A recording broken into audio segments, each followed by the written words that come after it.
हे बघा, अशा प्रकारे पाकातल्या पुऱ्या तयार आहे। रेसिपी कशी वाटली कमेंटमध्ये नक्की सांगा आणि चॅनलला लाईक शेअर सबस्क्राइब नक्की करा। हॅलो मित्रमैत्रिणींनो, स्वागत आहे माझ्या चॅनलवर।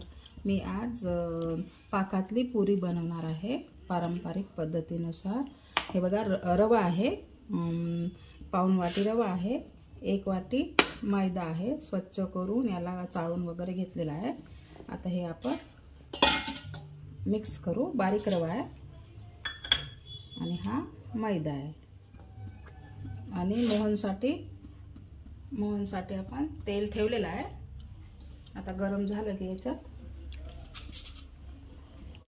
छान याला असं मिक्स करून घ्यायचं आहे आणि यामध्ये चिमूटभर मीठ ॲड करायचं आहे। हे बघा, बस होऊन जाते। आणि आता आपण यामध्ये मोहन ॲड करू। गरम तेल असं मिक्स करायचं आहे। गरम राहते ना, हात लासून जाते। ठीक आहे, असं थोडं आधी असं चमचनं फिरवायचं आहे, गरम राहते ना। आता मग हाताने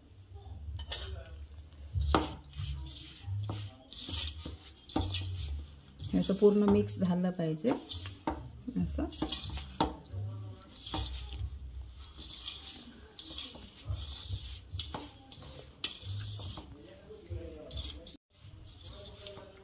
आणि असा गोळा पण झाला पाहिजे। आता याला छान जाडसरच भिजवून घेऊ। याला असं भिजवून घ्यायचं आहे, थोडं थोडं पाणी ॲड करून। तुम्ही प्रमाण कमी जास्त घेऊ शकता, यापेक्षा जास्त बी घेऊ शकता आणि दह्यात किंवा दुधात पण भिजवू शकता। मी पाण्यातच भिजवत आहे। हे बघा, छान असा गोळा भिजवून झालेला आहे। खूप नरमही नाही, म्हणजे खूप जाडही नाही, खूप पातळ पण नाही। हे बघा, असा झाला। आता आपण याच्या पुऱ्या लाटून घेऊ। छोटा गोळा घेऊन तुम्ही छोट्या पण पुऱ्या लाटू शकता, पण मी अशी मोठी पोळी बनवून त्याला छान अशी कापून घेते।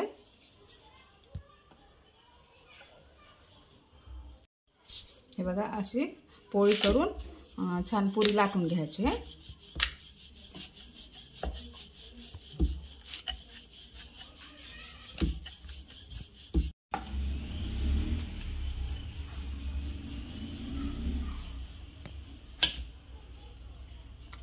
हे बघा, जास्त जाड पण नाही, पातळ पण नाही, असं करून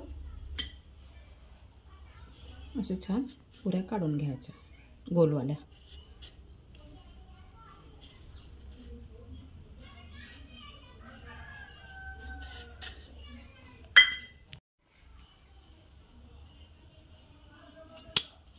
हे बघा, अशी पुरी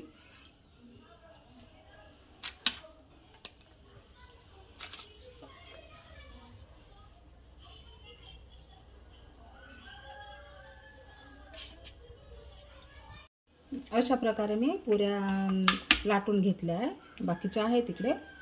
आता पाक करायला घेऊ। आता इकडे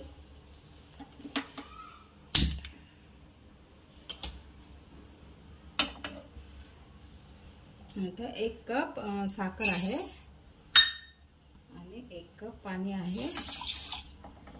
आणखी थोडं घेते।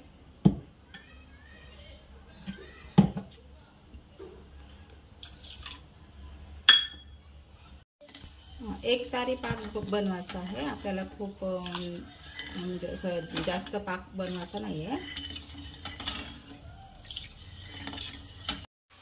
आता आपला पाक बनत आहे। आपण यामध्ये विलायची पावडर ॲड करू आणि थोडा सुका मेवा आणि केसर पण तुम्ही टाकू शकता यामध्ये। माझ्याकडे नाही आहे, मी नाही टाकले। असं थोडं म्हणजे शेवटचा थेंब आपला थोडं तार आला पाहिजे, असं पाक बनवायचा आहे। झाल्यासारखं असं थोडं बाकी आहे, बघू आपण। नाही, थोडं टाइम आहे, आणखी बघू आपण पाक झाला की नाही ते। बघा, शेवटचा थेंब आपला छान असं तार ठेवला। हे बघा झाला आहे. आता गॅस बंद करून देऊ. हे बघा तेल तापलं आहे. आपण पुरी ॲड करू. आता गॅस मीडियम ठेवायचा आहे कारण आपली पुरी पकली पाहिजे. हे बघा छान टम्म फुगली आहे.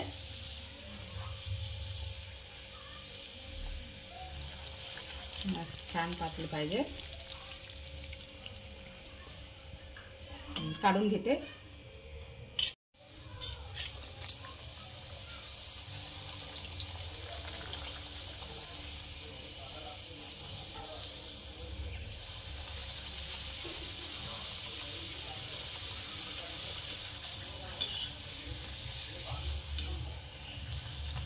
अशा प्रकारे मी पुऱ्या काढून घेतलेल्या आहे. आता आपण पुरी यामध्ये पाकमध्ये ॲड करायचं आहे आणि असं पाकामध्येच ठेवायचं नाही आहे, काढून घ्यायचं आहे. हे बघा असं.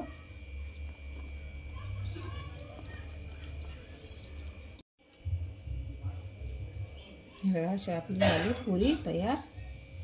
आता काढून घ्यायचं आहे. आणखी ॲड करते मी.